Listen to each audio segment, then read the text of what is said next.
makes you say that, Pop?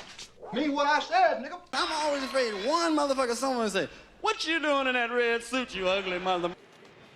You mean I'm not? The jokes, the movies, the catchphrases. This man had it all. But let's go back before Richard Pryor became the grandfather of modern comedy. Richard Franklin Lennox Thomas Pryor was born into an unusual life. Born on December 1st, 1940, in a brothel in Peoria, Illinois, to a prostitute mother and a pimp father. His mother would abandon him by the time he was 10, leaving him to be raised by his grandmother and father who ran the brothel. This unusual childhood would shape his comedy. As the years went on, by the time 1960s rolled around, Pryor had already had a short stint in the Army from 1958 to 1960, but decided to focus fully on his comedy career. It was in 1963 that Pryor moved to New York City, where his career began to take off. With him landing high-profile talk shows of the era, such as The Ed Sullivan Show, The Merv Griffin Show, and The Tonight Show with Johnny Carson. However, his routine on these shows would be different from his act that would make him famous. His style mostly resembled middlebrow comedy, with clean-cut jokes and less profanity. If you're doing something wrong, they look at you and go. You know what I mean? I had a wild neighbor. It wouldn't be until he walked off the stage after telling the audience, "What the fuck am I doing here?"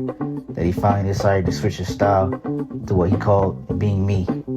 It was in the 70s that Pryor became Pryor, with him debuting his new style with his groundbreaking comedy album, This N-Word Is Crazy, releasing in 1974. Niggas. Well, kill me! Shoot me, motherfucker! Bicentennial, N-Word 1976. He reached the pinnacle of his success in the 80s, with films such as Superman 3, 1983, Brewster's Millions, 1985, See No Evil, Hear No Evil, 1989.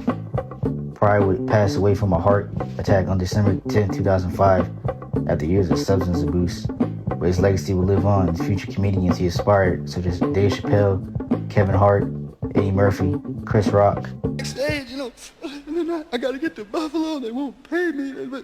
I said, who won't pay you? Club owners. Well, I said, oh, that motherfucker gonna pay me. Bet that. And now this is how ignorant I was. I had a cap pistol. You know them blank starter pistols? I busted into the office with this motherfucker in my, all right, give me the money, motherfucker.